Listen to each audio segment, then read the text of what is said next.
see you. It's a lovely Monday afternoon. So glad to have the opportunity to talk with all of you. Happy Monday. Glad that we could just have a quick afternoon chat. It's lovely to be here. New York City is doing that weather thing where it kind of rains and then it kind of doesn't rain. And wow, here we are. So welcome everybody. Be sure to hit the like button.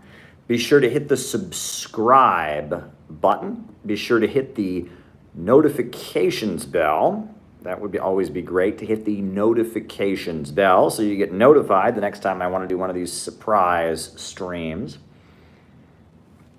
I'm glad that you're here.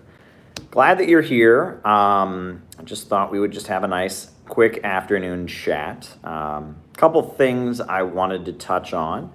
The way this works is that I give my opening remarks. After I give my opening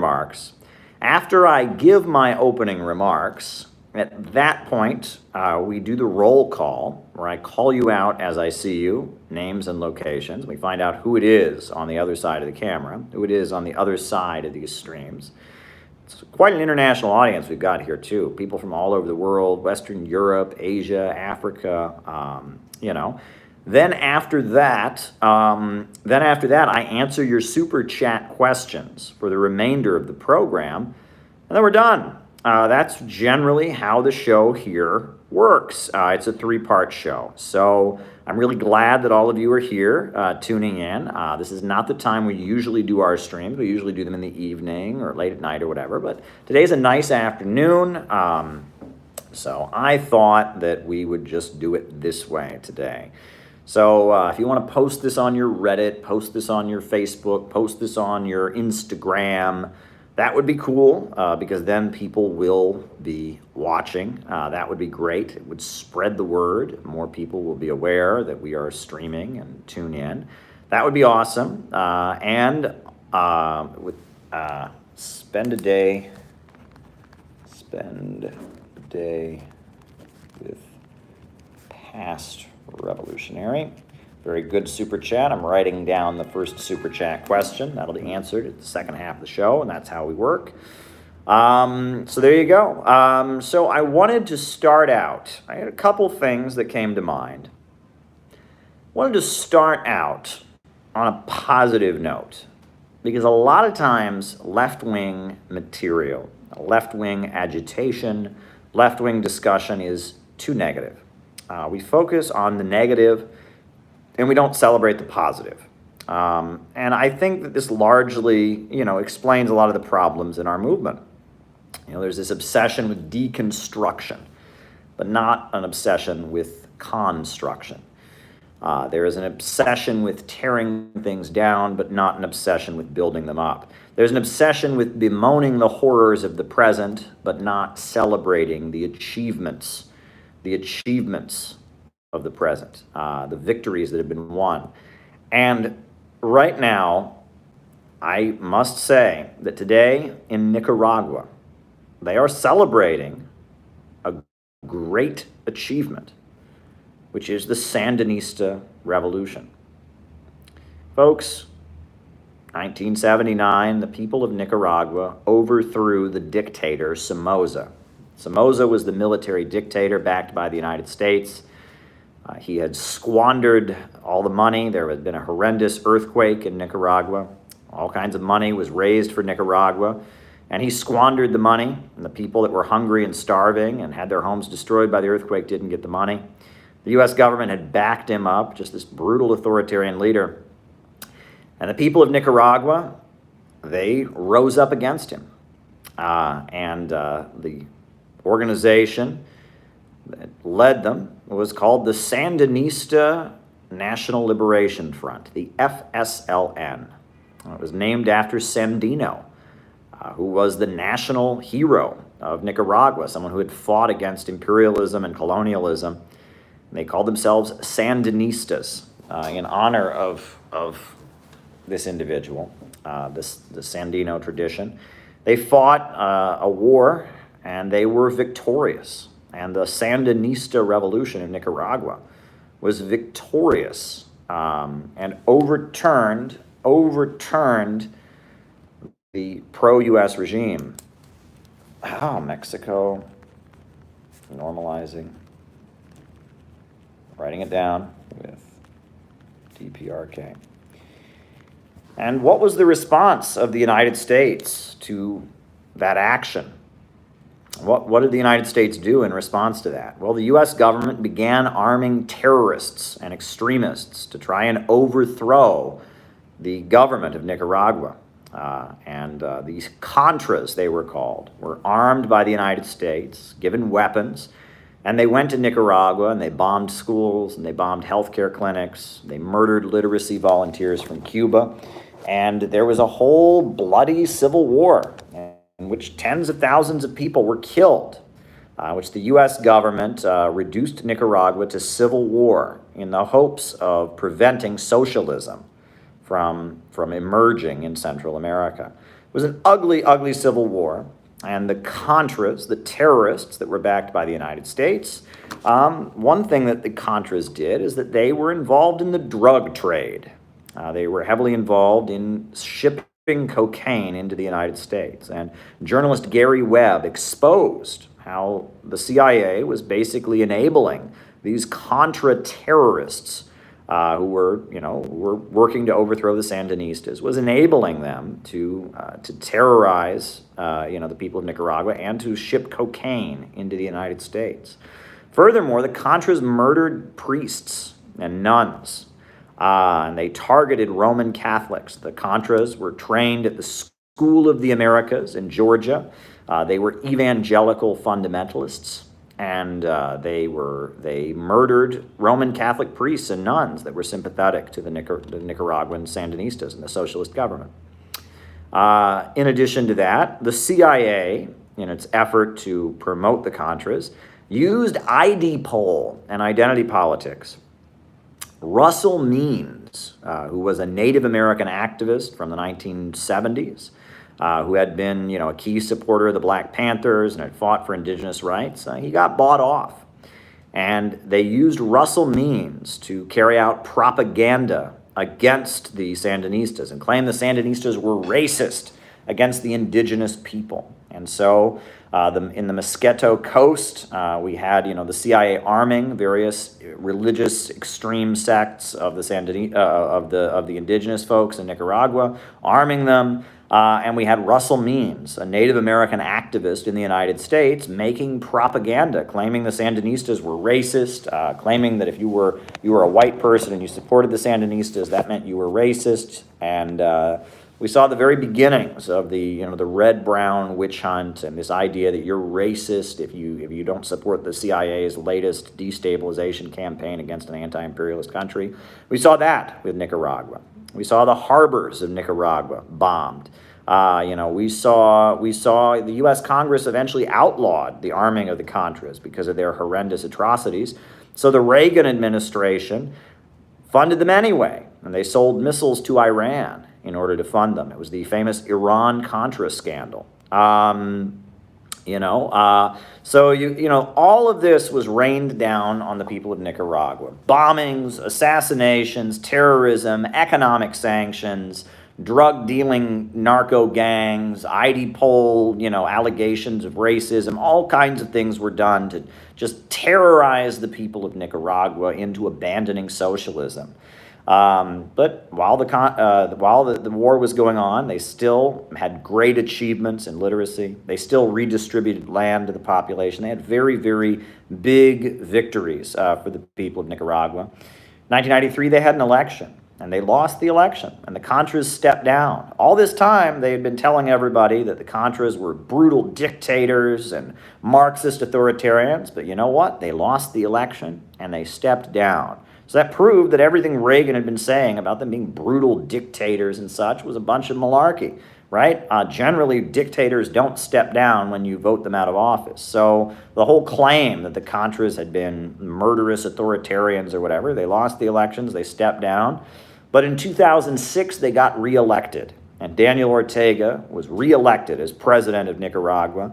They teamed up with Venezuela, they teamed up with Bolivia, and again, they started mobilizing to build socialism in Nicaragua, wiping out illiteracy, building huge construction sites, forming a micro-entrepreneurship program. And today, the people of Nicaragua are celebrating their revolution. They are celebrating the achievements. Nicaragua has seen a vast amount of reduction in poverty. They have wiped out illiteracy in the country. They have done so much. The Sandinistas have done so much for the people of Nicaragua. If you compare Nicaragua with a socialist government to Honduras or Guatemala, you will see that the socialist government of Nicaragua has done far better for the people than the free market regimes, the US-backed authoritarian neoliberal states of Honduras and Guatemala. Nicaragua has really won great victories for the people in terms of basic societal health, access to health care, access to education. So many people in Nicaragua have seen their lives turned around. In fact, I believe in 2016, the UN World Happiness Index rated Nicaragua, socialist Nicaragua, as the happiest country in the world because of the new economic opportunities that the socialist government of Nicaragua has brought to the people. And, the amount of support that the Contras have, the amount of support that the Sandinistas have, that the socialist government, President Daniel Ortega, Vice President Rosario Murillo, the amount of support they have is not small. This is a mass socialist movement that has taken power in Nicaragua. If you want to watch a great documentary about what's going on there, I recommend you check out my good friend Ramiro Funes. He made a documentary called Nicaragua Against Empire. It's a great documentary about what has been achieved by the people of Nicaragua and by their revolution. It's really, really beautiful, really, really beautiful stuff. You should watch Nicaragua Against Empire and learn, how the government of Nicaragua has worked really, really hard to grant autonomy to the indigenous groups. In fact, the indigenous areas, they have regional autonomy they've granted to the indigenous people there. They work very hard to break down the divide between the cities and the countryside. They have a slogan, grow where you are planted, and they've been enabling people, younger people that are in the countryside, instead of having to flee to the urban areas in order to get a better life, they've been able to see economic prosperity in their areas. Nicaragua grows its own food. It is food self-sufficient. Their own farming system. You go to Mexico, because of NAFTA, they have to have food from the United States, even though the people of Mexico have been growing food for thousands and thousands of years. Since the time of the Maya and the Aztecs, they've been growing their own food. Due to international capitalism and Adam Smith free trade and NAFTA, the people of Mexico now import most of their food from the United States. And the same for Haiti, the same for Guatemala, the same for Honduras. But the people of Nicaragua grow their own food. And they have collective, cooperative farms where the people own the farms together. And in coordination with the overall state central plan, they produce food for their people. So many great achievements, the micro-entrepreneur program. In Nicaragua, they have these local assemblies they call citizens' power councils. They're like Soviets. They're like Bolivarian circles. They're the centers of community power in Nicaragua, carrying out the goals of the revolution on a local level. It's just dynamic and amazing what the Sandinistas have achieved. And it's a Christian government. The preamble of the Constitution talks about socialism and it talks about Christianity. Go and read the preamble to the Nicaraguan Constitution. It's beautiful stuff. It's absolutely beautiful stuff. It talks about socialism. It talks about the rights of the common people. It talks about imperialism and colonialism. It talks about the Bible and Jesus. It's amazing. This is a Christian socialist government. The slogan that you see painted everywhere in Nicaragua is Christianity, socialism, and solidarity. And what they've achieved is massive. The people in Nicaragua are studying Marx and Lenin. They are studying Bolivarian socialism. They're studying Ba'athist Arab socialism. They're studying Mao Zedong thought.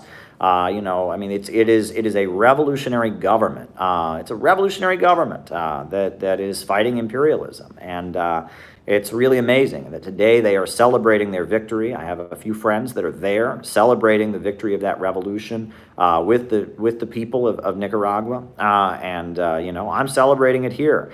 And to think that our government rained so much hell down on the people of Nicaragua, just rained, merciless, the Contras, the terrorists. Now there's economic sanctions, the NICA Act of the U.S. Congress, just trying to wreck their economy. But the people of Nicaragua have been relentless in their battle to continue fighting to build socialism, to continue fighting against imperialism, to continue to raise their people out of poverty by getting rid of a system that puts profits over people. We can learn from the Sandinistas. We can learn from the Sandinistas. We can learn from their achievements, right? When we have socialism in the United States, it won't be Sandinismo. It won't be Baathism. It won't be Kim Il-sung-ism. It won't be Mao Zedong thought. We're going to have a unique form of socialism that applies to the contradictions right here on our soil. That's going to be a socialism with American characteristics, rooted in addressing the contradictions of U.S. society. But we can learn from all of these revolutions and the achievements of the Sandinistas. The achievements of the FSLN in Nicaragua are not small. They are not small. They are massive. They have achieved great things for their people, and we can learn from their achievements, just like we can learn from the communists of Vietnam, just like we can learn from the communists of various parts of the world, right? Kerala, India, it's a province run by the Communist Party of India Marxists. There are many, many things that we can learn. There are many revolutionaries, and my attitude toward all the revolutionaries currently in power around the world and all the revolutionaries of the past is we should learn from all of them, study all of them. Study all of them. Study Marx, study Lenin, study Mao, study Stalin, study Ho Chi Minh, study Fidel Castro, study Mao Zedong and Kim Il-sung, study the communists of Vietnam, study Baathist Arab socialism, study Bolivarian socialism, study the Islamic Revolution of Iran. We should, study Mao Zedong thought and Deng Xiaoping theory. Study all of this. Study all of it. Study all of it, but blindly follow none of it. Blindly follow none of it. Learn the achievements and the mistakes. Learn the setbacks. Learn what's been done right. Learn what's done wrong. And figure out how we can not copy what these folks have done, but rather how we can develop an anti-capitalist political model for the United States. Right? All right. Is it cornerstone? Why not just criticize the U.S. Constitution? Criticize U.S. Constitution. Writing down your super chats. Capitalism. All right, so there you go, folks. There you go. And I maintain we should absolutely study the Sandinistas of Nicaragua and what they've achieved, because their achievements are massive for their people. And if we're going to eventually learn to build a socialist society here in the United States, we're going to want to learn from what they've achieved, just like we want to learn from China and other socialist countries. That's one thing I wanted to share. Another thing that I wanted to share, and this is not related to any current events. This is just kind of a random thing that I want to share with all of you. The capitalist media is full of lies, full of deceptions. We can talk about all the wars they've sold us with their deceptions, all the propaganda. But there's one example I just wanted to highlight for all of you, okay? Folks, there is a commentator on MSNBC, and he's anti-Trump, he's a Democrat, and his name is Michael Smerconish. Michael Smerconish. And Michael Smerconish is now being embraced by the mainstream Democratic Party. He's on MSNBC. He's this liberal commentator. He's got a bald head and glasses, and we're supposed to like Michael Smerconish. Folks, Michael Smerconish lied in the hopes of killing a black revolutionary activist. I'm just telling you the facts. Michael Smerconish lied in the hopes of killing a black revolutionary activist. Folks, Mumia Abu-Jamal has been in prison for many years for a crime many people around the world believe he did not commit, right? Mumia Abu-Jamal was charged with the murder of Officer Danny Faulkner. There were witnesses that were intimidated. There were other witnesses that have retracted their testimony. The bullets didn't match his gun. And many people, including myself, believe that Mumia Abu-Jamal is innocent. Michael Smerconish not only believes that Mumia Abu-Jamal is guilty, but he lied in the hopes of encouraging his execution. Michael Smerconish, as a radio host in Philadelphia, wrote a book with the widow of Danny Faulkner, and it's called Murdered by Mumia. And in that book, there is a bold-faced, nasty lie intended to incite the reader to support killing Mumia Abu-Jamal. Mumia Abu-Jamal was a Black Panther and a revolutionary journalist in Philadelphia. Many people believe he's innocent. I am one of those people. I believe he should be freed. And in Michael Smerconish's book, he's talking about how awful it has been for widow Faulkner, that Mumia Abu-Jamal, who was charged with killing her husband, the fact that he's considered a hero in leftist circles, the fact that he's been made a citizen of Paris, and the fact that all over Europe people were marching for his freedom. It's been so traumatizing for the widow. And one of the things in the book is they say, when in the day that the bloody shirt of Danny Faulkner was taken into the court, and they showed the bloody shirt of this police officer who'd been killed in court, evil Mumia Abu-Jamal was sitting in the courtroom, and he looked over at the widow Faulkner and laughed. Ha ha ha, I murdered your husband, and laughed about it. That's in the book. It's repeated as fact. Michael Smerconish claimed, has this whole story that in the courtroom, Mumia, that the bloody shirt of the police officer was brought out, and she was crying, and Mumia sat there and maniacally laughed at her with this evil thing. Well, that's a lie. It didn't happen, because the day the shirt was displayed, Mumia Abu-Jamal was not in the courtroom. Mumia Abu-Jamal was not in the courtroom, according to the trial transcripts, on the day when Officer Danny Faulkner's shirt was displayed. He was not in the courtroom. The court records make very clear that Mumia Abu-Jamal wasn't in the courtroom on the day that the bloody shirt of Officer Danny Faulkner was displayed. Michael Smerconish made this up. He made it up. He made this up. He lied. He made this up because he wanted to execute a black revolutionary activist. This man, who's now being celebrated by the liberals, is, he hates Trump, so he must be good. Michael Smerconish lied, made up a horror story about Mumia maniacally laughing about this bloody shirt. He lied, and he didn't just lie, he lied because he wanted to convince people that you should send a black revolutionary activist to be executed. Now, if you want to talk about an evil person, Michael Smerconish is an evil person. He didn't just lie, right? And this isn't a factual, he didn't just lie.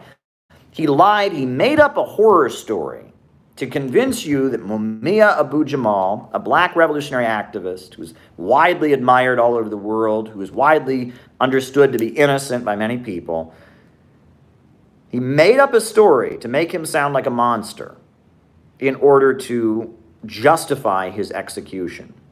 Now, I don't understand this. People get canceled for tweeting the wrong word. People get canceled for talking to somebody who talked to somebody who talked to somebody. But Michael Smerconish is the big hero on MSNBC after he told a false account of Mumia Abu-Jamal's trial in the hopes that it would help people to support killing a black revolutionary activist. Explain this to me. And this is the problem with Trump derangement syndrome, people call it. This is the problem with modern liberals. At the end of the day, it's all selective. All this cancel culture is very, very, very selective. Very selective. It's only used against anti-imperialists. It's only used against people that oppose the current status quo. This guy's an MSNBC liberal now. He proclaims to support Black Lives Matter. Well, not the life of Mumia Abu-Jamal. No, he did his best to try and set the stage for an execution. The execution of a black revolutionary activist, a former Black Panther, a radio journalist in Philadelphia. Now, okay. Historical materialism versus genealogical method postmodernism. All right, wrote it down. So there you go. I just wanted to share that with you, right? And I mean, people shouldn't let Michael Smerconish get away with this. He's just, now he's a liberal. Now, if you support Black Lives Matter, if you oppose racism, we all love Michael Smerconish. Look, he denounced Trump. He's on MSNBC. He must be a good guy. He's not a good guy. He's not a good guy. Michael Smerconish lied in the hopes of executing Mumia Abu-Jamal. He's a vile, vile, evil person. It takes a very evil person to say, I'm going to make up a horror story so that somebody gets the death penalty, right? I'm going to make up a story. I'm going to say something that I know is not true, because if you look at the, and if you look at the transcripts, you look at the transcripts of the trial, it's not true. It's not true. Mumia was not in court that day that the bloody shirt was displayed. But he made up this story in the hopes of executing Mumia. I mean, it's fabrication. The trial transcripts show Mumia wasn't there. So this whole thing that Michael Smerconish wrote about Mumia sitting there maniacally didn't happen. Did not happen. It didn't happen. It's a lie. But Michael Smerconish just, he's one of these sadists who gets off on the idea of a black man being executed. He probably is kind of thrilled or aroused by the idea of revolutionaries and leftists, being executed. He's, he's some kind of deranged, maniacal sadist or something like that. And so he made up a story. In the hopes of setting the stage for Mumia's execution. Now, if you want to talk about an evil person, you want to talk about somebody who deserves to be canceled, that's Michael Smerconish. But yet the liberals all love him because he's against Trump. You know what I mean? He's against Trump. So there you go. It's something to think about. Something to think about, right? I mean, this is, again, it's kind of like how a lot of the liberals love George W. Bush now. I mean, he lied to take the country to war, lied about weapons of mass destruction, invaded Iraq and killed hundreds of thousands of people and blew the country to bits. But hey, he's against Donald Trump, right? And Donald Trump, says naughty words. So there you go. It's all okay. This is the illusion of liberalism. The liberals are just defenders of the status quo at this point. They like George W. Bush, they like Michael Smerconish, but they hate the Sandinistas of Nicaragua. The liberals are not our friends. The liberals are not our friends, and we need to get that, very clear. What we're advocating here, is very different. Solidarity in Poland. All right, Solidarność. Poland. Very good. What we're advocating here is something very, very different. Very, very different than what the liberals are advocating. We advocate a society where the banks, factories, and industries and the major centers of economic power are organized to serve public good and not profits. We advocate dismantling the global system of monopoly capitalism, where banks and corporations based in the Western countries dominate the world and grind countries into poverty. We instead advocate a whole new society where the means of production and the centers of economic power are organized to serve public good and not profits. We advocate, the creation of a society where growth is no longer held back by the irrationality of profits, but instead, growth is unlimited, and human beings can live out their full potential and create a society without scarcity, where all forms of inequality and oppression can fade away, and people can start to live on the basis of each according to their own ability, to each according to their needs. That is the goal of socialism, is to build a world of vast material abundance in which humans can live in peace with each other. Now, folks, I'm going to do something weird that I don't generally do, and I'm actually, in like 1 second here, I'm going to run into the other room and get something that I forgot to bring with me when I start streaming. So you are going to see a blank screen for like 2 seconds. So I'm prepping you for that. I'm going to run to the other room and grab something so that I can continue this stream. I don't normally do this, but that's how it's going to go. So hold up. I will run in and run out as fast as I can. I'm not going to close off the stream. It'll be a whoom whoom, and then I will be back. So 1 quick second.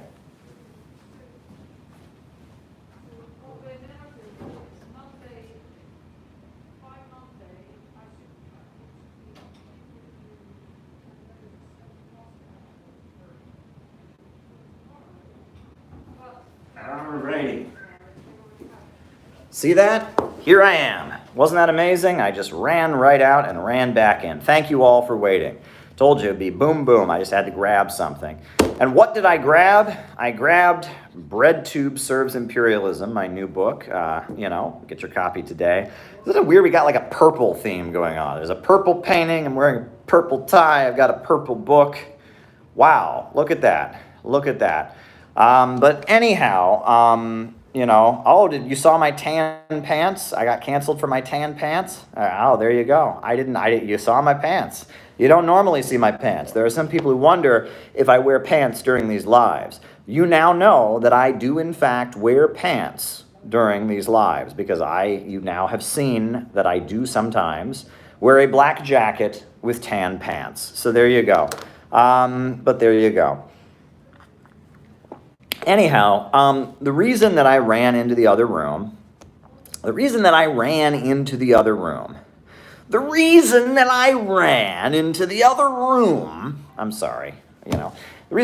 the other room is I got the book, and I'm going to read you a section of the book today. I'm going to read it out loud to you. Why the hell not, right? I'm going to read you a section of the book today that is the very final section of the book. Because after I wrote this whole book about BreadTube, I had to explain who I am.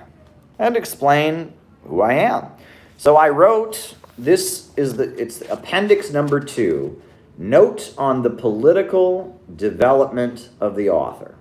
And it just explains who I am. And I'm trying to introduce myself to the many people who are buying this book.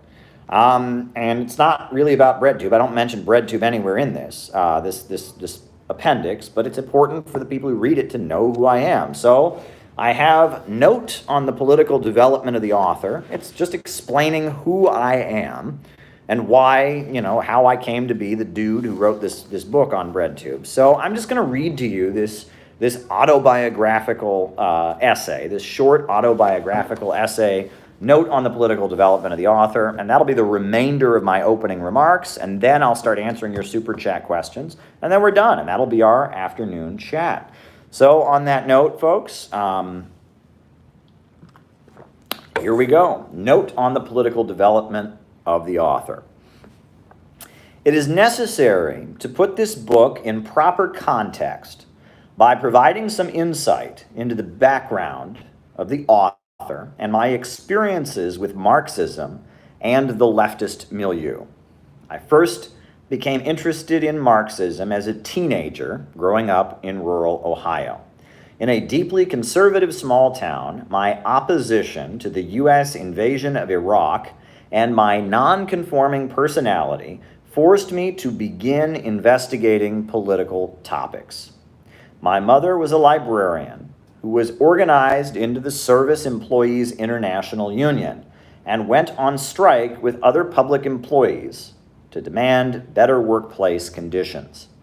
Walking the picket lines with her as a child also probably influenced my development, as did my parents' love for traditional folk music, much of which contained leftist themes. Regardless, as I began studying Marxism, I found the tone of the Communist Manifesto and other texts to be very inspiring, despite the fact that I struggled to figure out what these texts actually meant in an atmosphere of total confusion and disinformation about Marxism. In 1999, as a 12-year-old child, I visited Ecuador with my father. We came to Quito amid the economic crisis. The neoliberal reforms imposed by the IMF and World Bank, compounded with crop failures and the collapse of the Asian markets, all resulted in a devastating episode of malnutrition and mass poverty. Hundreds of thousands of people died or fled the country as Ecuador's economy collapsed in a man-made famine created by neoliberalism. Seeing these extreme conditions and economic devastation at such a young age, despite not understanding their real origin, most likely pointed me toward an anti-imperialist mindset. In the aftermath of 9/11, I studied the works of Noam Chomsky, Howard Zinn, and Ward Churchill, and became aware of the ugly history of U.S. military interventions. I had been led to believe that the U.S. went around the world fighting for freedom and overthrowing dictators. I soon learned that the reality of U.S. foreign policy in South America, Africa, Asia, and elsewhere was quite contrary to the propaganda I had been spoon-fed. I reached out to the communist sects that operated in Cleveland, the nearest major U.S. city, and started reading their publications. It was discovering the work of William Z. Foster and other leaders of the U.S. Communist Party during the 1930s that truly opened my eyes to understanding Marxism. The literature of the Communist Party USA from this era put forward Marxist-Leninist concepts in very plain language. I began to actively devour texts published in the 1920s, 30s, and 40s and 50s. They gave me clear answers in a way texts written in more recent decades, when academics and middle-class elements dominated leftist discourse, did not. As a college student, I was able to become politically active and was quickly swept into a small Maoist group that operated in Cleveland. They put me to work selling their weekly newspaper on college campuses and in African American neighborhoods. I discovered that I was very good at selling newspapers, and my self-education and study enabled me to engage with people about socialist concepts very effectively. As I sold newspapers on a regular basis, I learned that the strongest arguments in favor of socialism were economic ones. Socialism would ensure that people had jobs, health care, and education. Socialism would ensure rational use of resources. Socialism, however, as I began to make these arguments, the elderly Maoists I worked with informed me that this was, quote, economism, and thus unacceptable. According to them, the argument for socialism was about liberation and ending oppressive relations. They informed me that the jobs and wealth enjoyed by Americans was created by the exploitation of the third world, and our goal was not necessarily to expand it. These Maoists shunned labor activism, having denounced China in 1976, had no relationship with any existing socialist or anti-imperialist countries. They focused on agitation around the issue of police brutality and civil liberties, and often their rhetoric was laced with profanity and violent imagery. I soon drifted away from them. In 2007, I joined the Workers' World Party, seeing the group's rhetoric was more rooted in class struggle and that they were supportive of Cuba, China, Venezuela, and other countries seeking to build socialism around the world. As a college student, I wrote articles for Workers' World Party's weekly newspaper, and I attended demonstrations in the Cleveland area against imperialist wars, the mistreatment of prisoners, and police brutality. I convened study groups about Marxism on my college campus and at a local leftist bookstore. Occasionally, our branch of 5 Workers' World Party members hosted a national party leader to speak in Cleveland when they were visiting Ohio. I distributed Workers' World newspapers throughout the city and worked to try and promote the organization and its literature. During the first months of my involvement with the Workers' World Party, I had the opportunity to interact in a number of times and receive a mild amount of mentorship from Leslie Feinberg. Thanks, super chat, gotta write it down here. Gusano protesters and Capitol riots. Gusano protesters, Capitol riots.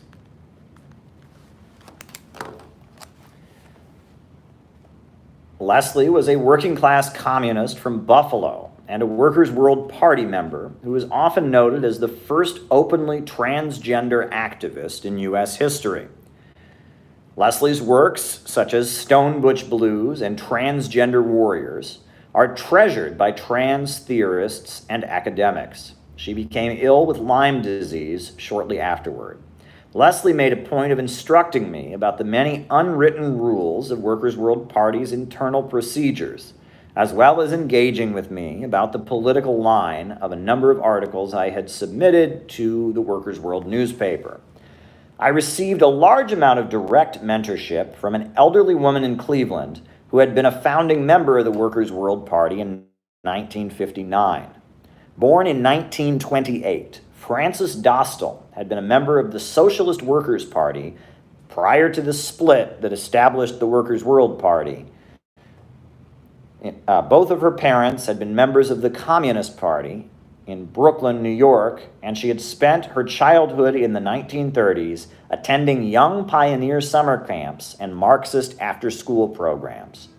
Frances had a way of engaging with people and explaining Marxist-Leninist concepts in popular language that is very rare in our time, but was common when she was growing up. The language she used reminded me of Woody Guthrie songs and was very much a remnant of a time before anti-populism had infected left-wing politics during the 1960s.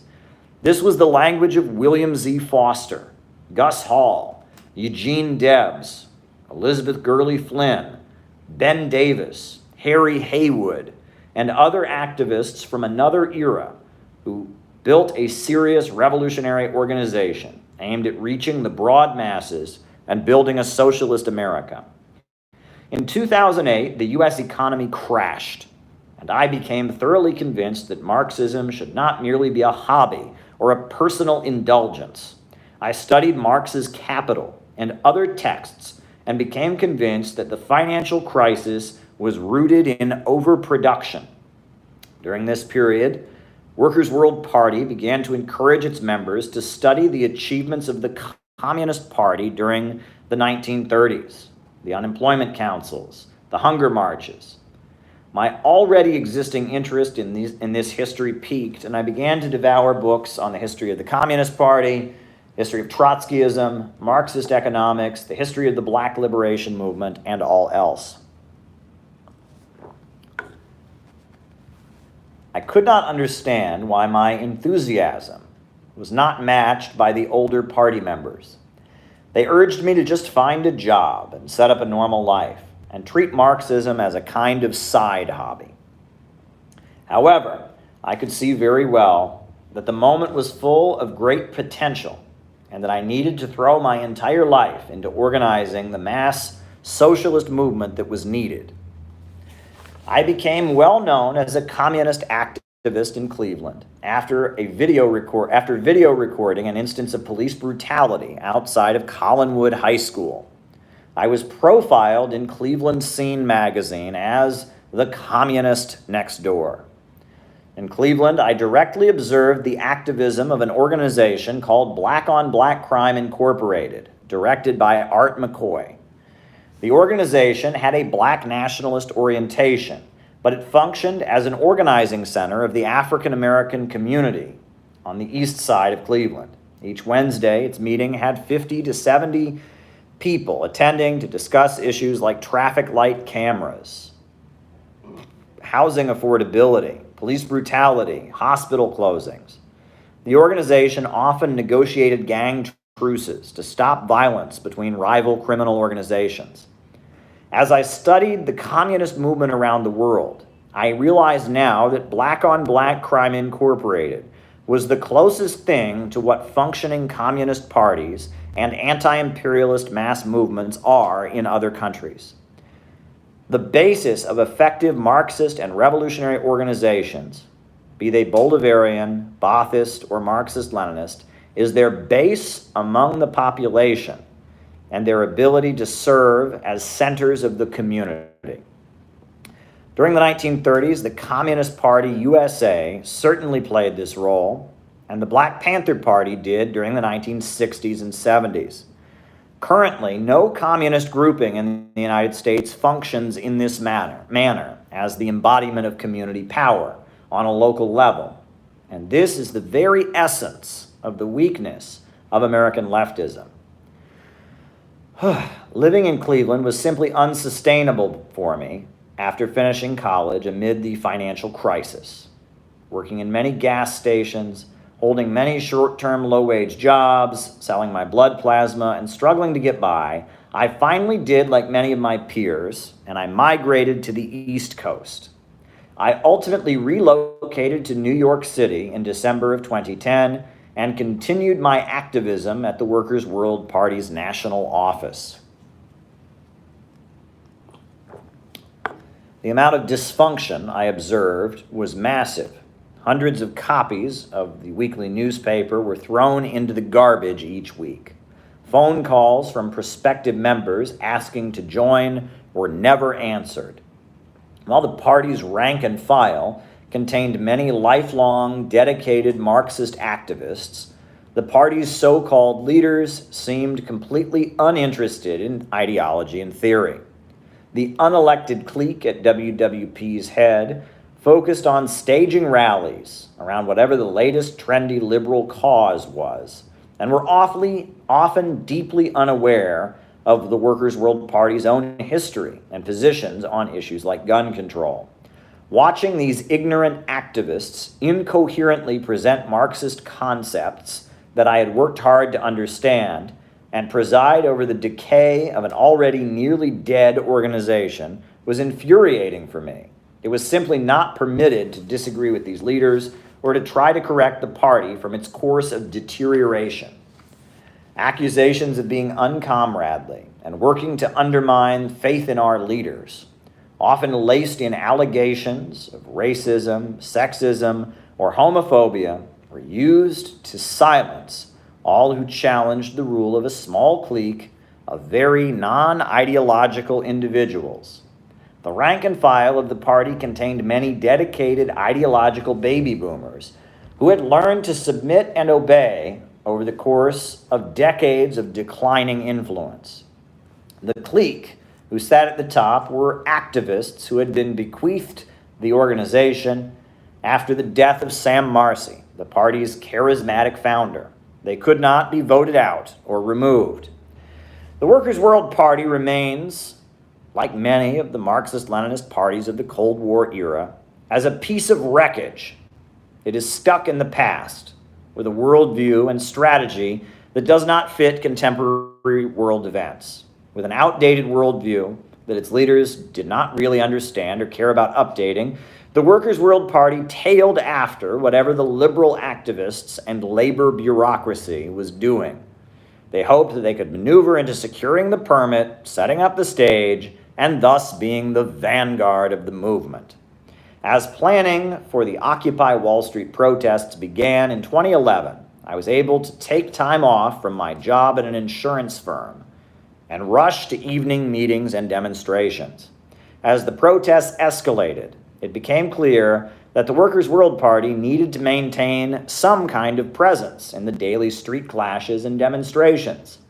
I moved toward becoming a full-time activist. I was the primary and often only representative of the Workers' World Party within the Occupy protests. I would sell the Workers' World newspaper in Zuccotti Park, hold Workers' World Party signs, and do everything to push Marxist-Leninist politics within this liberal mobilization against austerity.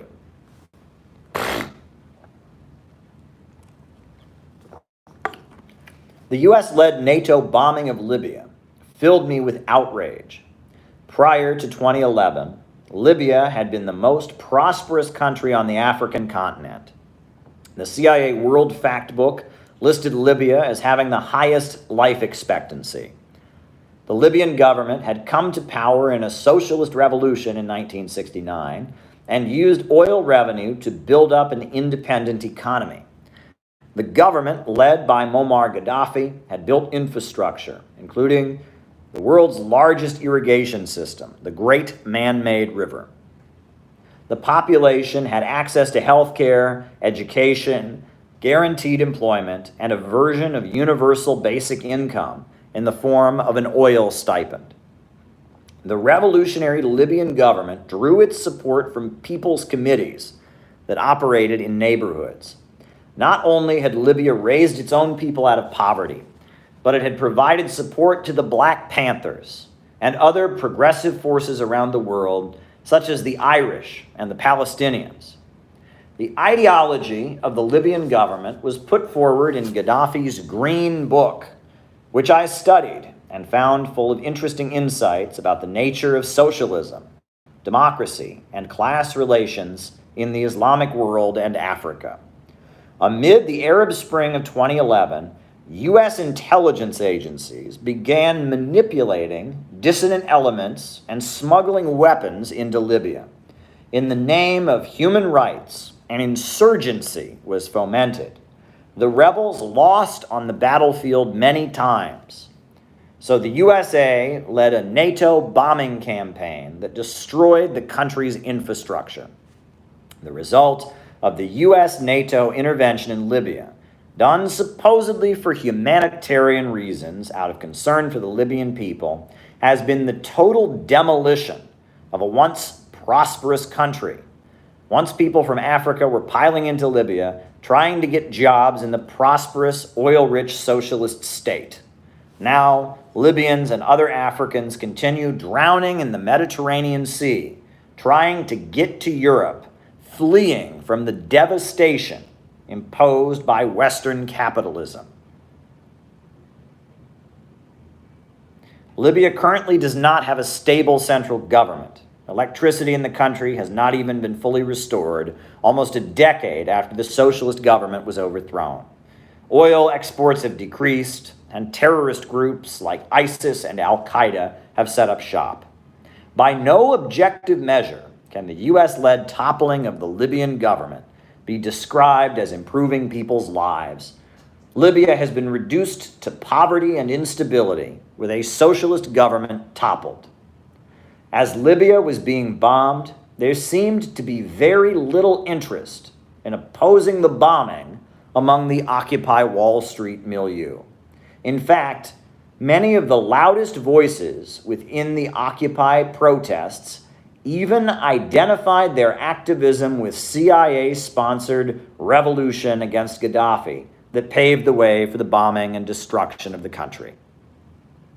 The Trotskyites, anarchists, and Maoists all spoke enthusiastically about what was obviously a CIA-funded uprising to bring down a socialist government. When the bombing began, most muttered a mild denunciation of the NATO cruise missiles.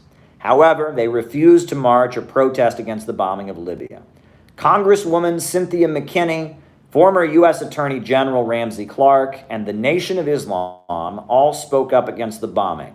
The Marxist left was largely silent, with almost all voicing support for the so-called revolution celebrated on CNN. Even within the Workers' World Party, despite our real opposition to the bombing and protest, there is a feeling that Libya was a bourgeois nationalist regime. Workers' World newspaper contained efforts to distance ourselves from the socialist government of Libya that had achieved so much for the people. I saw Libya as a country where Western capitalism had been driven out, and a government based on Islamic socialism had raised millions from poverty. However, the voices representing the Workers' World Party saw Libya as a bourgeois nationalist regime that had taken over and thus prevented a, quote, real workers' revolution. When I challenged this position on Libya, arguing that Libya was in fact a socialist state, I discovered that the leaders of the Workers' World Party had no way of defending their position. They would fly into a rage because when it got down to it, they really did not understand and could not explain why Libya was, quote, bourgeois nationalist, while China, Cuba, and Vietnam were, quote, workers' states. This was a bit of outdated dogma that they clung to almost as an article of religious faith. Like most ideological topics, the Workers' World Party leaders were uninterested in it and were more focused on tailing the liberals. Among the rank and file of the Occupy Wall Street protests, there were many young people who did recognize that the Libyan people were fighting against imperialism. Many young people sleeping in Zuccotti Park tents pointed toward Libya's efforts to create an independent African currency and other progressive moves, and understood that it was a center of resistance to the empire. These young people who understood the nature of the Libyan war were often from Midwestern backgrounds like myself. Often they were ideologically libertarian in their outlook. I was perplexed as to why the socialists had so little interest in defending a socialist country, but the libertarians who hate socialism with such a passion could see that Libya was fighting against the international billionaire elite that rules the planet, the same elite that is wreaking havoc on America's working families. During the Occupy Wall Street protests, I began regularly appearing on international television and radio broadcasts as a critic of U.S. foreign policy. I was invited to write articles for anti-imperialist websites, and my work received a great deal of circulation. In 2013, I appeared on CNN as a representative of the movement opposing U.S. intervention in Syria. In 2013, I attended the World Festival of Youth and Students in Quito, Ecuador. This gathering was a moment of real awakening for me. I met communists from across the world.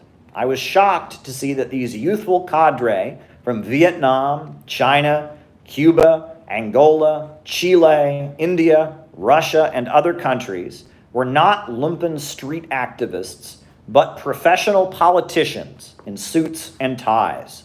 They held seats in government and represented millions of people and entire regions.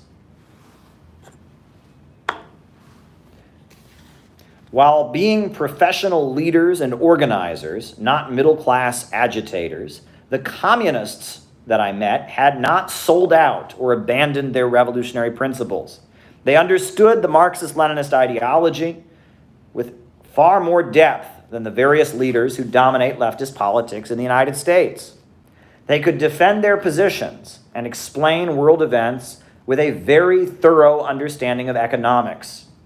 In so many international bilateral meetings, we were asked, what is wrong with American communists? Why haven't U.S. communists considered developing some kind of mass proletarian movement like Bolivarian socialism in Latin America?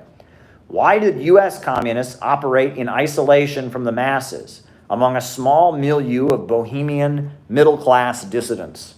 Why did American communists not present themselves as champions of the progressive side of American history and invoke Abraham Lincoln, Franklin Roosevelt, John Brown, or Harriet Tubman?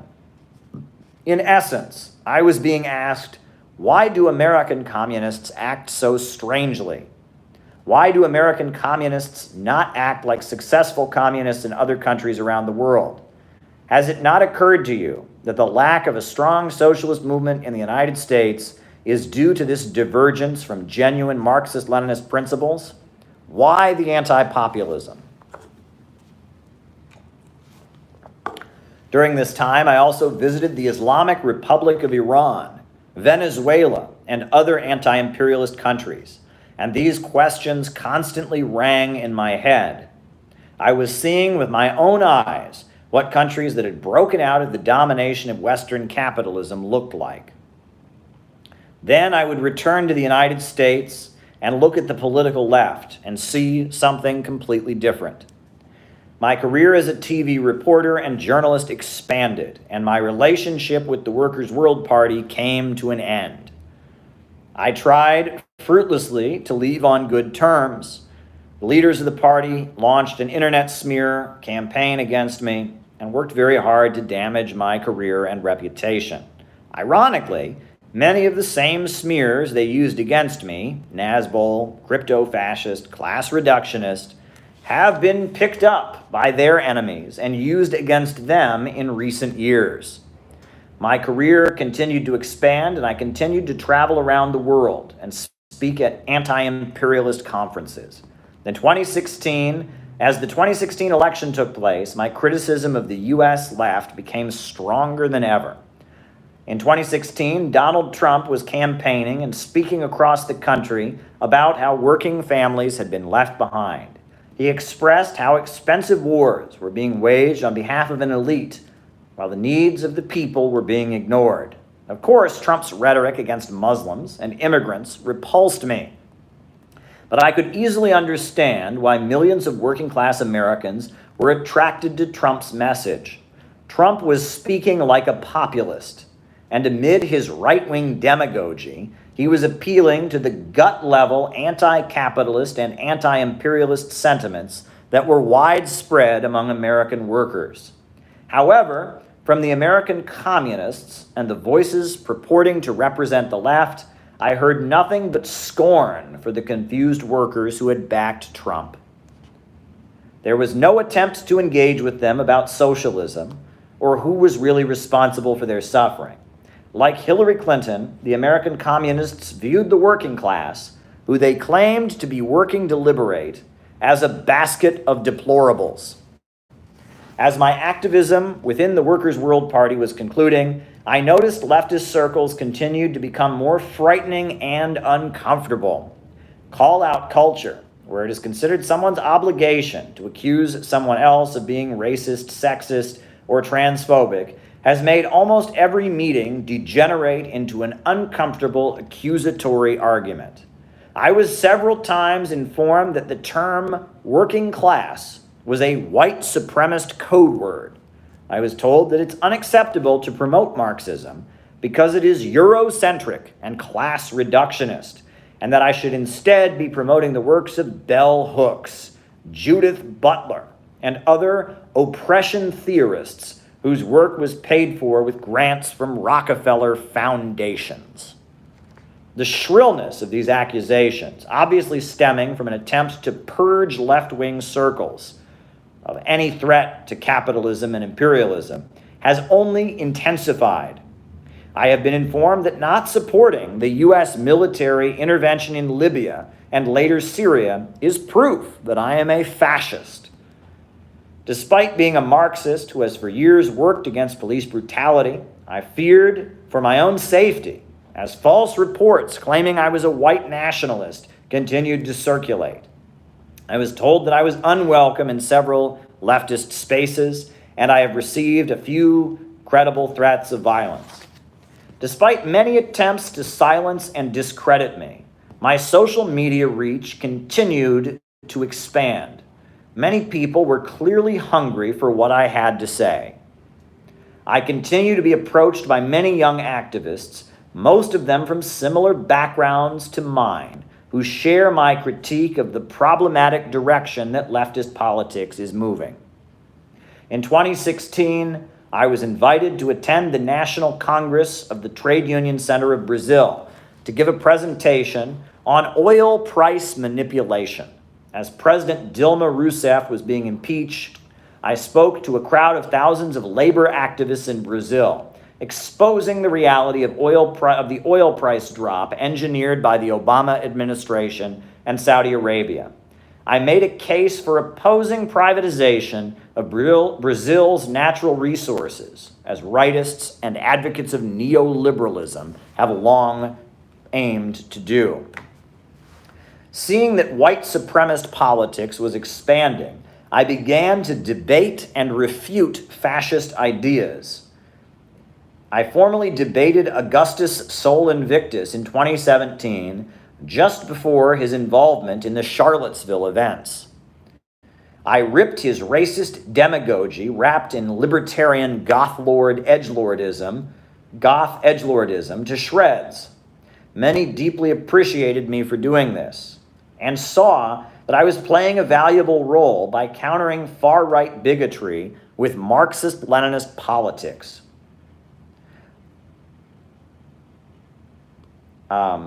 I had learned, not the politically correct oppression theory being promoted on college campuses. My politics of class solidarity and anti-imperialism could effectively challenge fascist demagogy, while liberal pandering could not. Julian Assange tweeted out the debate to his followers on social media, and many anti-fascists praised me for effectively refuting Invictus's ideas. A community of thousands of people regularly watch my YouTube live broadcasts, study my writings, watch my videos, and engage with my ideas. I have convened lectures in New York City that have been very well attended by local people who are interested in socialism. I regularly receive feedback on my work from people located in China, Russia, Africa, Asia, South America, and many parts of the world. In 2019, I published City Builders and Vandals in Our Age, presenting a vision of 21st century socialism and analyzing the nature of the global capitalist crisis and geopolitics. The book received numerous good reviews. Not only did hundreds of American leftists purchase the book, but the book was widely studied in Venezuela, Russia, and in other anti-imperialist countries. Leftists across the USA have studied the book and found its analysis to be very insightful. Under these circumstances, I have determined that it is necessary to launch a think tank that could facilitate the new, uncommon conversation about socialism I have engaged in. As of this printing, we are in the process of formally launching the Center for Political Innovation. While I have a comfortable job as a reporter for international television, and I am happily married living in New York City, I am not willing to just rest on my laurels. If anything has been made abundantly clear to me over the course of my political development, it is that I cannot expect others to merely step up and do the tasks that must be done. History is not inevitable, and the role of the individual can sometimes be decisive. Millions of American working people are suffering and ready to fight back. Millions of young Americans are getting interested in socialism and need direction other than BreadTube's razzle-dazzle disinformation. Many are asking, what can I do to change the course of history? How can I choose a life that matters? My vision for the Center for Political Innovation is a mass socialist educational think tank that will rescue socialism from the pessimistic distortions of the synthetic left and get to the masses. I meet more and more people each day who are interested in building it. Many young Americans are ready to take up history's challenge, and I clearly have a role to play in working with them to facilitate America's transition to a much more healthy and rational society.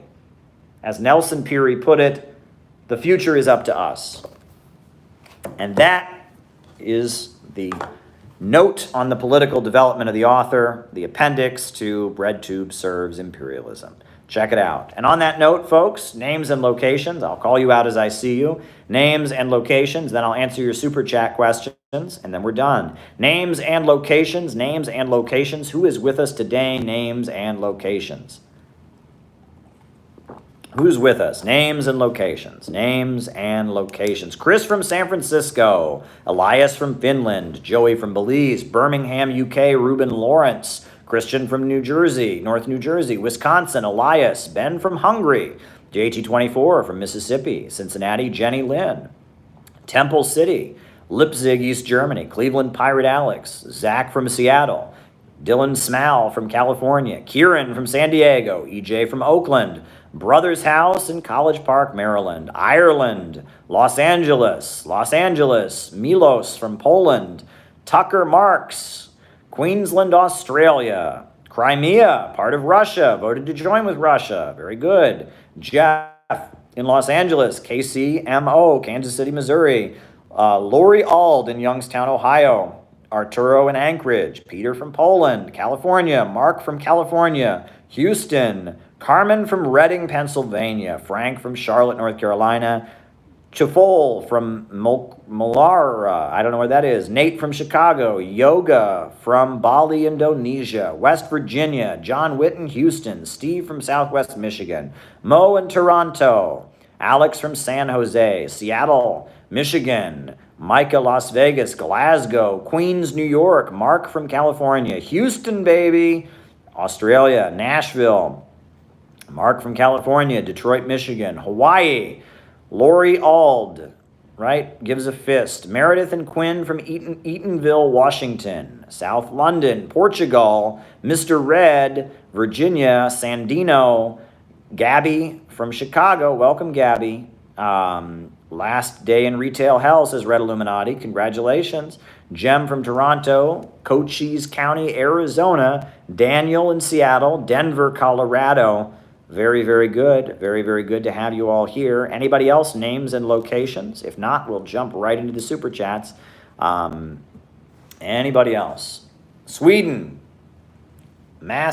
Sweden. Mickey from Sweden. Very good. Nigeria. Very good. We got folks from Nigeria. Zephyr from Eugene, Oregon. Welcome, Zephyr. St. Louis. Bradley in St. Louis. Very good. Very good to have you, Bradley. All right. Shall we get into these super chat questions? Shall we get into the super chats? All right. If I could spend a day with any revolutionary, Carlos Pena in California, Cleveland, Auckland, New Zealand, Glendale, California, Duncachino. Very good. Very, very good. Anybody else with us? Names and locations. I will call you out as I see you.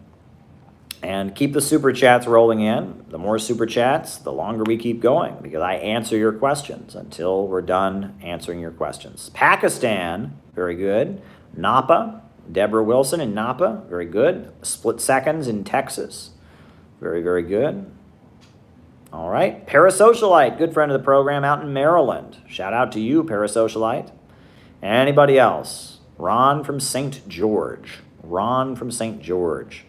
All right. Anybody else? Anybody else? All right. All right. Keep the super chats rolling in, folks, and I will answer your super chat questions. All right. If I could spend a day with any past revolutionary, who would it be? Easy answer. It would be William Z. Foster, by far. William Z. Foster was the greatest American communist who ever lived.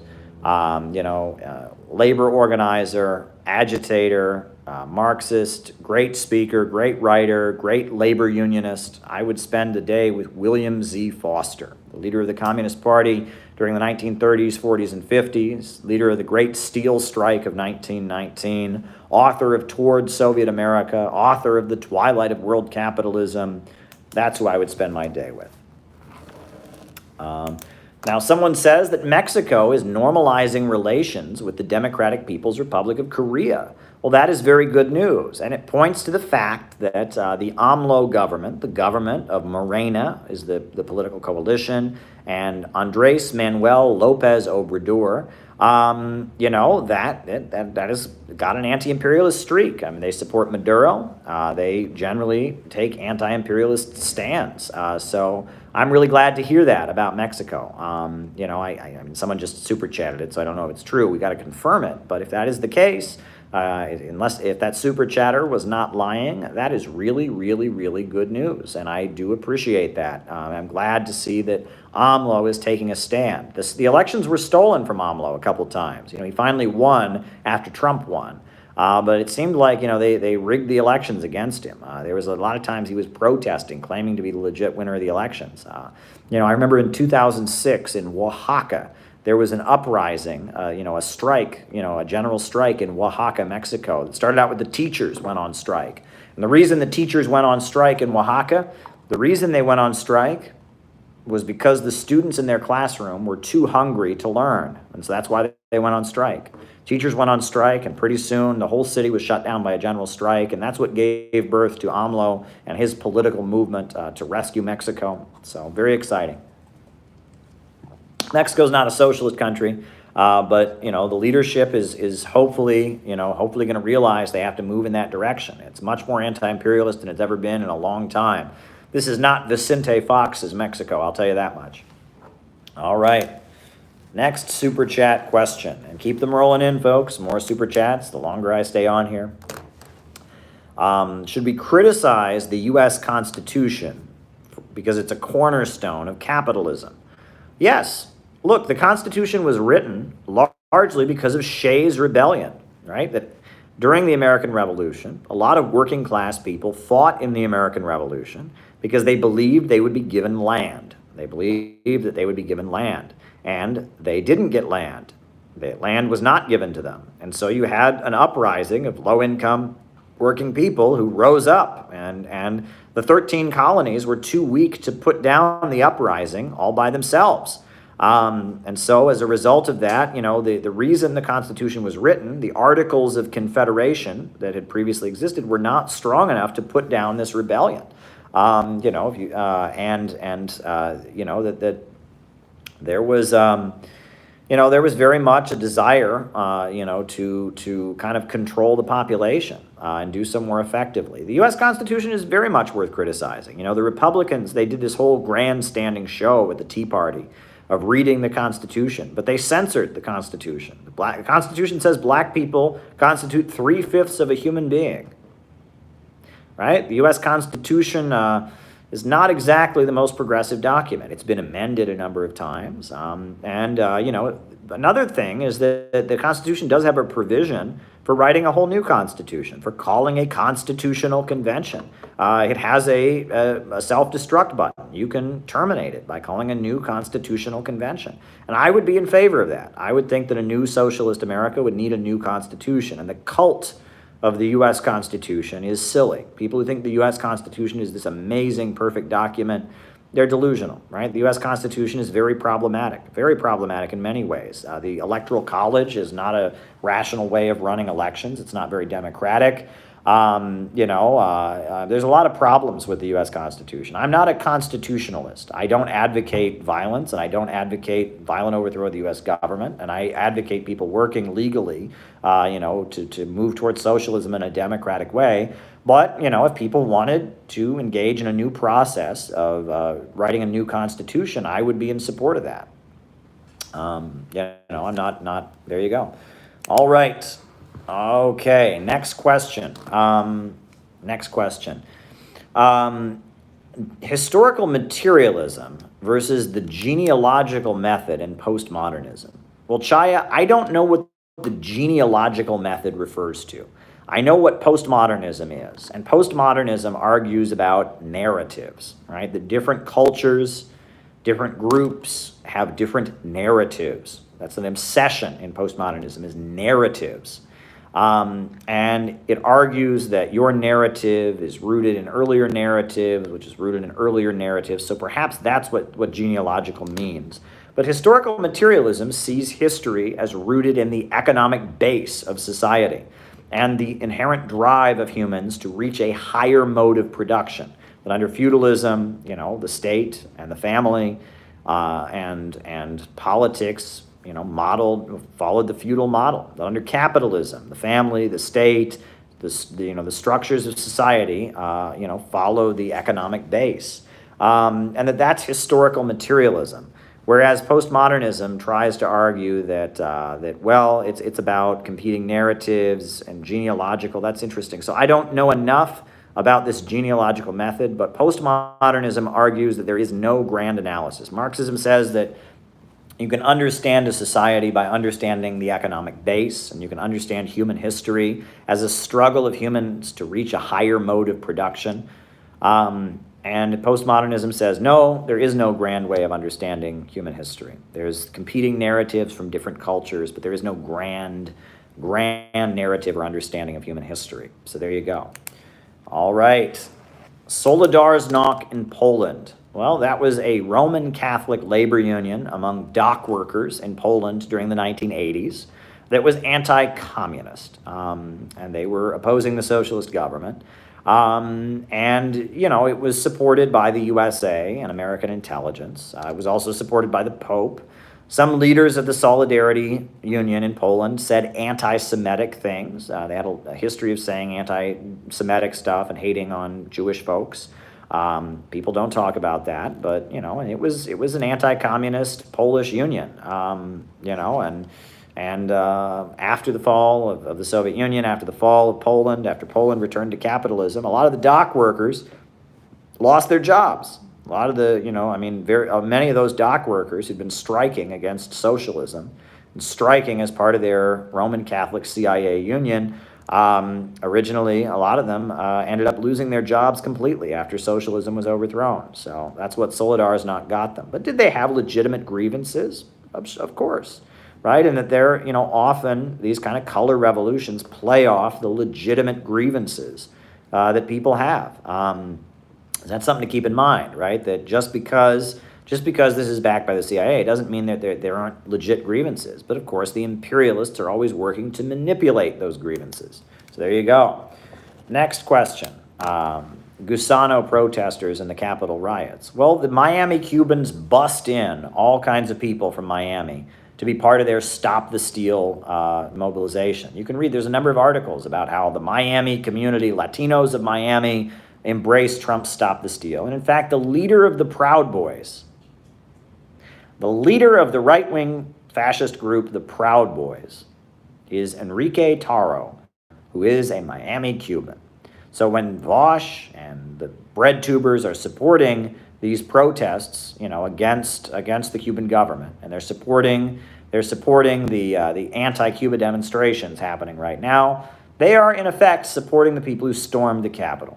Right? They are engaging in a pink-brown alliance, I guess, because they are embracing the Proud Boys. They are embracing the Miami Cubans who bust in to support the Stop the Steal protests of Donald Trump. That's what they're doing by trying to destabilize Cuba, by backing the anti-Castro, anti-communist mobs that are marching in Miami and in Orlando and in New York and other parts of this country against the Cuban government. That's what they're doing. They are embracing the Donald Trump Gusano protesters.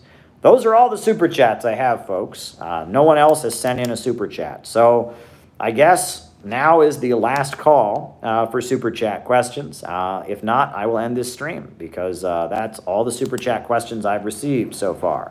Are there any other super chat questions that people have? Send them now. If not, I'll be out of here pretty soon. Last call.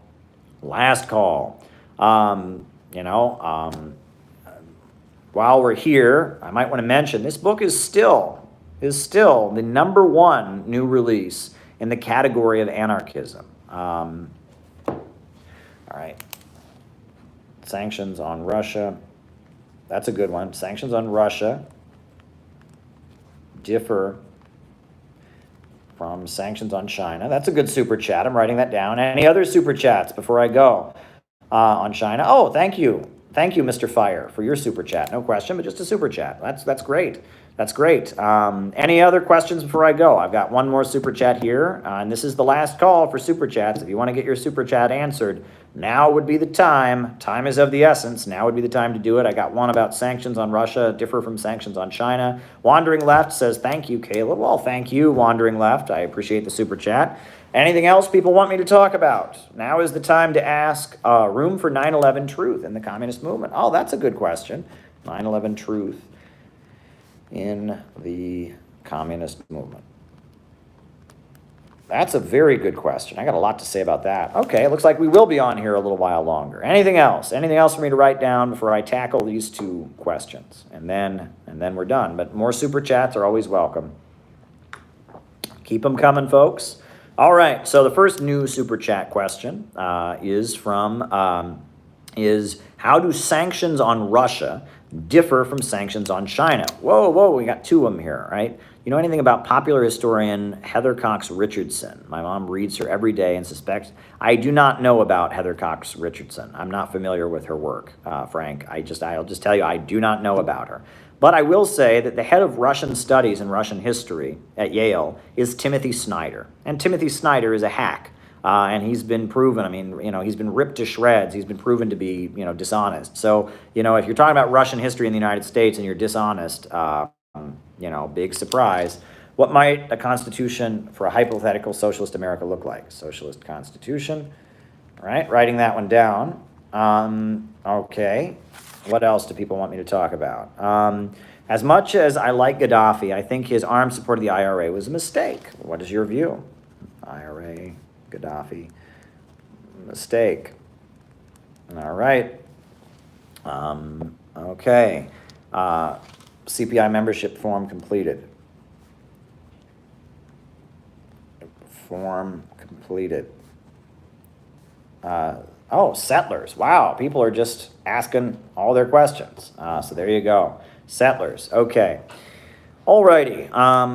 Very good. Well, you gave me plenty to talk about. So the first question is, how do the sanctions on Russia differ from the sanctions on China? Well, first of all, you have to remember that Russia and China have very different economies. The Russian economy is at this point centered around the export of oil and gas, right? Gazprom and Rosneft are the center of the Russian economy. Now, Russia has other industries. Russia produces titanium. Russia has a booming farm industry and is exporting food. So, there are other industries in Russia, but Russia's economy is largely centered around that.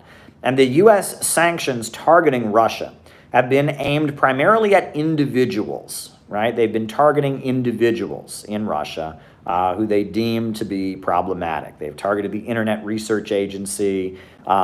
They've targeted people associated with Russian security services. The sanctions tend to be aimed at people. They've targeted people who are very outspoken in their support of Russia's role in Crimea. They tend to be aimed at individuals, whereas the sanctions on China, now China's economy is largely industrial, right? China has the world's biggest telecommunications manufacturer. China is the world's leading producer of steel. So the sanctions on China tend to be aimed at products, right? They tend to kind of want to hurt Huawei technologies. They tend to want to hurt, different manufacturers. They aren't targeting individuals as much with the Chinese sanctions as they are with the Russian sanctions. Russian sanctions are aimed at individuals. Chinese sanctions tend to be aimed at companies and tend to have an economic benefit, right? Whereas with Russia, they're targeting individuals, and I've noticed that. But China's economy, China is a much bigger country in terms of population than Russia is. Russia is bigger in terms of geography, but China is much bigger in terms of population. And the sanctions on China tend to target industries, manufacturers, companies, whereas the sanctions on Russia tend to target individuals. But there are individuals in China who have been targeted, and there are corporations and entities in Russia that have been targeted. So that's a broad statement. There's many exceptions both ways, but that is my understanding. All right. Now, is there room for 9/11 truth in the communist movement? Around the world, communists are questioning the official story of 9/11. Right? Around the world, yes, right? Here in the United States, the communist movement in the United States has largely been hostile to any questioning of the official story of 9/11. And, when I was active years ago in the Workers' World Party, I took that position. I was hostile to it, and I regret taking that position. I was wrong. That's something no one on social media will ever do, is admit they were wrong. I was wrong. I said we should not be questioning 9/11. And no, I think that Fidel Castro, for example, he questioned 9/11. And one of his columns, he wrote about how Fidel Castro argued that the hole in the Pentagon was not big enough, and that it couldn't have been an airplane, right? And Fidel Castro was a 9/11 truther. If you go to communist gatherings, many communists around the world are 9/11 truthers. I am a 9/11 truther in the sense that I don't quite buy the official story, but I don't go beyond that, and that's important. Don't go beyond that, right? Only say what you know. Don't say things you don't know. If you don't know it, do not say it, okay? And I know there's some stuff about the 9/11 official story that's weird. I'm not saying anything beyond that. If I sat here and tried to tell you the U.S. government did 9/11, well, I would be wrong because I don't know that. If I sat here and said Israel did 9/11, I would be wrong because I don't know that. If I sat here and said Saudi Arabia did 9/11, again, I would be wrong because I don't know that. Here's what we know that's weird about 9/11, and that's where I leave it, and that's where I urge you to leave it there. Don't go beyond that. Just let's point to some key things, right? 9/11, the hijacking of these airplanes, happened to take place on the day that the Sky Command, NORAD, was having a drill. They were having a drill that day. That's a little weird. They just happened to pick the day they were having a drill. Just a big coincidence. That's a little weird. For years, the 28 pages, 28 pages about Saudi Arabia and their cooperation with the investigation and their ties to 9/11 were classified. For years, they kept the 28 pages classified. And if you look at the 28 pages, they show that, there was like a dry run for 9/11. There were a couple guys who seized the cockpit of an airplane that was on its way to Saudi Arabia, and we don't know what happened to them when they got to Saudi Arabia. We know that the bin Laden, network was talking with people in various Saudi embassies and consulates around the country, and that that there was some connection between the Saudi consulates as well as the bin Laden terrorists. There was some infiltration there. What else do we know about 9/11? I mean, we know that there's a lot of strange stuff, right? There's a lot of strange stuff. A lot of strange things. There wasn't video of that plane hitting the Pentagon for like 3 years afterwards. And even that video is very strange, right? Even though there's all kinds of video surveillance around there. There's a lot of legit questions about 9/11. That's it, though. That's all we have. And anyone who tries to tell you they know what happened. Oh, I know who did. No, you don't. No, you don't. No, you don't. Anyone who tries to get up and say they know what happened on 9/11 is bullshitting you. We don't know what happened on 9/11. We know that the official story we've been given, the 9/11 Commission report, there's a lot of questions about it. And around the world, people questioning the 9/11 story are treated legitimately. Around the world, if you question 9/11, that's like, okay, fine. In the United States, if you say anything other than the official story of 9/11, you are castigated as a weird conspiracy theorist. But even in the United States, polls indicate that it's like a third of Americans question the official story about 9/11. So, it just goes to show that, there may be a lot more to the story than we eventually know. But don't go around saying the U.S. government did 9/11 because you don't know that. Don't go around saying Israel did 9/11 because you don't know that. Go around saying Saudi Arabia did 9/11 because you don't know that. And when you go around saying things that you do not know, you can be discredited. So all we know about 9/11 is there's a lot of things if I were to sit here and list everything about 9/11 that confuses me and makes me go, this would be a very long stream. And around the world, among communists, it's not taboo. And it's very weird that right after 9/11, the memo went out to American communists never to question 9/11. Noam Chomsky and Howard Zinn, they came out and they announced to everybody, don't question 9/11. And they made a lot of statements that almost sounded like we were sympathetic to the terrorists, right? And that the left really shot itself in the foot during 9/11. After 9/11, the narrative was, Noam Chomsky, Howard Zinn, Ward Churchill, they all just announced, America has killed people all around the world, and look, somebody did it back to us. And this is a moment to reflect on how bad wars are. And average Americans who were fearing for their lives after 9/11 said, excuse me? You support terrorism against me? And it was awful. And the thing is that that narrative that the USA has killed a lot of people around the world, and so they got revenge or whatever, that narrative would be correct if we had been attacked on 9/11 by Saddam Hussein. But we weren't. We'd been attacked on 9/11 by Vietnam. That would make sense, but we weren't. We'd been attacked on 9/11 by the Cubans. That might make sense, but we weren't. The people who attacked us on 9/11, right? The Wahhabis, according to the official story, Osama bin Laden and his cohorts, have always been U.S. allies. Always, right? Look at the history. They fought in Afghanistan on the side of the United States against the Soviets. Now they're in Syria fighting on the side of the U.S. government against the Ba'athist Arab Socialist government. In Libya, they fought on the side of the U.S. government against Gaddafi. Show me one place, show me one time where Al-Qaeda has not been on the side of the U.S. government. Al-Qaeda, the Al-Qaeda types, Osama bin Laden, Wahhabism have always been a counter-gang aligned with the U.S. government. And right after 9/11, Gaddafi and Saddam Hussein and Bashar Assad, they spoke up and they said, wow, for the first time, we're on the same side as the Americans. And they offered full support to the war on terror. Gaddafi offered to torture people for the American government. Assad did, and Saddam Hussein did, right? And Cuba and all of them. They've been fighting these people for years, And they said, wow, America, you just got attacked by the people you've been paying to attack us for years. We're on the same team here. Russia was on the same team. Everybody hates Al-Qaeda except the American government, right? And that's the weird thing. The whole developing world was saying, wow, the USA has been arming and funding Al-Qaeda for years, and look how crazy they are. And the American left said, oh, Al-Qaeda are the Vietnamese. Al-Qaeda are freedom. I mean, it was disgusting. It was disgusting. I mean, and it was like the U.S. left was going around telling Americans that they like supported the people who attacked them.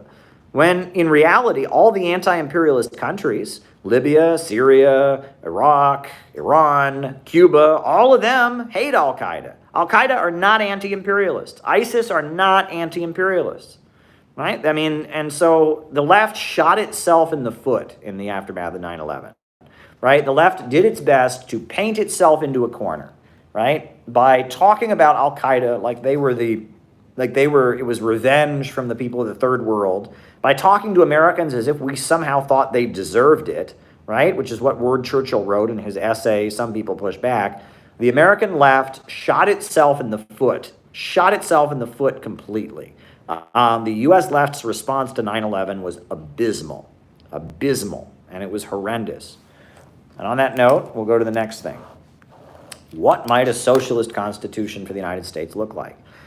Well, first of all, let me add that I'm not necessarily committed to a new socialist constitution. If we could simply amend the U.S. Constitution in a number of ways to move towards socialism, I'd be open to that. We don't necessarily need a new constitution, but I'm open to it. And maybe that would be a good thing. That's generally how these things work. But, again, I would advocate communists participating in elections under our current constitution, working to add amendments to it, etc. But if we were to ratify a new socialist constitution, hypothetically, I can imagine it would have an economic bill of rights, the right to a job, the right to housing, the right to education. I can imagine that a new socialist constitution,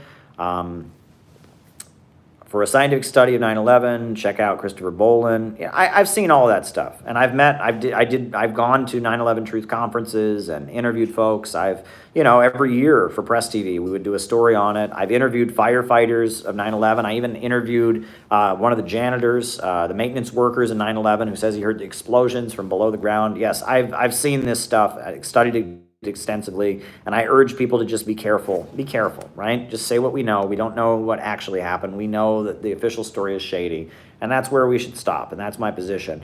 But as far as the Socialist Constitution of the United States, and thank you for your super chat, Frank, and people, these people have a right to speak, right? The 9/11 Truth folks have a right to say what they have to say, and I'm not in favor of canceling them or silencing them. The Left Forum banning them was disgusting, and that was an awful decision by the Left Forum. There you go. But there you go. But as far as the Socialist Constitution, I can imagine that the preamble would contain references to working class struggles and anti-imperialism. I can imagine there would be stuff about the rights of women and the anti-racism and LGBT rights. I can imagine there would be a lot in a new Socialist Constitution. Gaddafi arming the IRA was a mistake. I don't think that was a mistake. I think that the Irish people, they were forced to fight. They didn't want to engage in armed struggle. But if you look at what was going on at that time and the way the Catholic people of Northern Ireland were being treated, the way the British Empire was treating them, you read about the massacres that went on. I mean, they were just massacres. There were peaceful marches for civil rights, and they would just gun these people down, and they didn't want to fight. This was self-defense.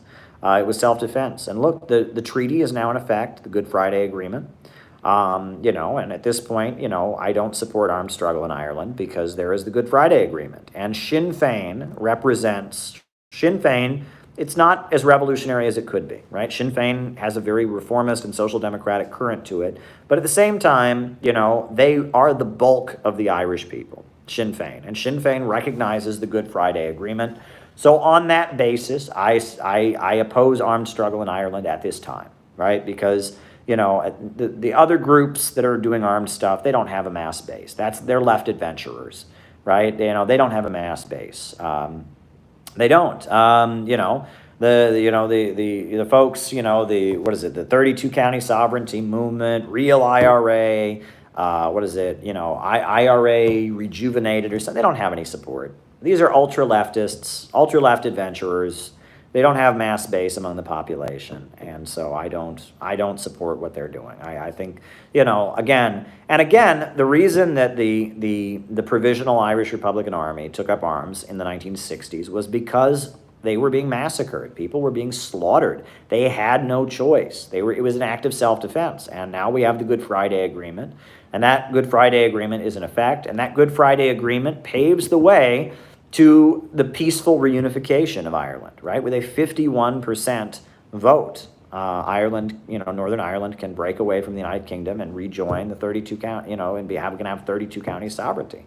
So on that basis, I don't support any of the groups engaging in armed struggle at this time. How to address the needs of my neighbors without coming off as creepy? Door-to-door surveys. Well, I think what you ought to do, ALQK, is you ought to get a copy, some manuals, and I can send them to you at a bulk rate.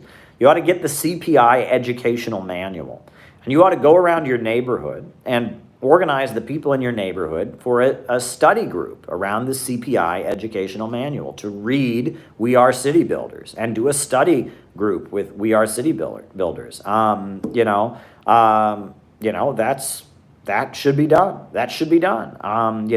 Order or get copies of We Are City Builders and organize your neighborhood to have a reading group and read We Are City Builders. Read the educational manual. David Fox and Helen Woolley and folks in Australia have been doing this. Dus James has been doing this on his YouTube channel. And other people have been doing it in their neighborhoods. The John Brown Volunteers, this amazing group of people, they're going to have more of their social media up pretty soon. They're doing it in their communities, and they're going out and they're studying the manual every day. The CPI educational manual, We Are City Builders, that is meant for mass education. So if you want to organize your neighbors, I would invite them to a study session with We Are City Builders. That textbook is made for organizing. And once people start reading that, they'll start to be part of mass efforts. So there you go. When will CPI membership be open? There's some technical issues with the credit card stuff on the website that need to be worked out. I can't get into too many specifics about it, but once those issues are worked out, you'll be able to join online. That shouldn't be a problem. So there you go. Then we're receiving the applications. People are joining in mass, and we appreciate it. But thank you for asking. And if you want to give us a contribution, you can give us a contribution. Contributions are available. If you want to, send money over Super Chat, you want to, join on Patreon, sign up for my Patreon, you want to send me some money on PayPal, by all means, go ahead. Contributions are appreciated, and pretty soon the John Brown Volunteers will be, raising, will be having their own GoFundMe and such like that. So yes, there's plenty. Settlers, the book Settlers by Jay Sakai. The problem with the book Settlers is it points to a lot of very true things about the racism of the U.S. working class and how a lot of white workers in the United States have been very racist. It points to, the problem of the aristocracy of labor and the division and the stratification of the working class in the homeland. All that's true. But based on that, it leads to the conclusion that there is no revolutionary potential in American workers. And that part is wrong. And the book basically argues there's no hope. There's no hope for organizing the workers of the United States. They're all a bunch of bought-off, racist Euro settlers. There is no hope, so screw it. And no, right now we're seeing the demolition of the aristocracy of labor. Working people are more anti-racist than ever before. They're more anti-imperialist and against these wars than ever before in my lifetime. Now is not the time to declare the white working class of the United States to be a bunch of racist Euro settlers that have no revolutionary potential. Now is not the time to do that. Not the time for it. Now is not the time. Now is the time for solidarity. Now is the time to build working class solidarity. And that book basically is just, it says that there is no hope, and that's wrong. That's exactly wrong. Okay, folks, I think we're going to cut it off here. Thank you for your super chats, and, we'll be live again later this week, I'm sure. A new upsurge in the struggle against U.S. imperialism is now emerging throughout the world. Ever since World War II, U.S. imperialism and its followers have been continuously launching wars of aggression, but the people of various countries have been continuously waging revolutionary wars to defeat their aggression. While the danger of a new world war still exists and the people of all countries must get prepared, revolution is the main trend in the world today. And while the danger of a new world war still exists and the people of all countries must get prepared, revolution is the main trend in the world today. We need a government of action that will fight for working families. We need a government of action that will fight for working families. We need a government of action that will fight for working families. Fusion City now. Good night.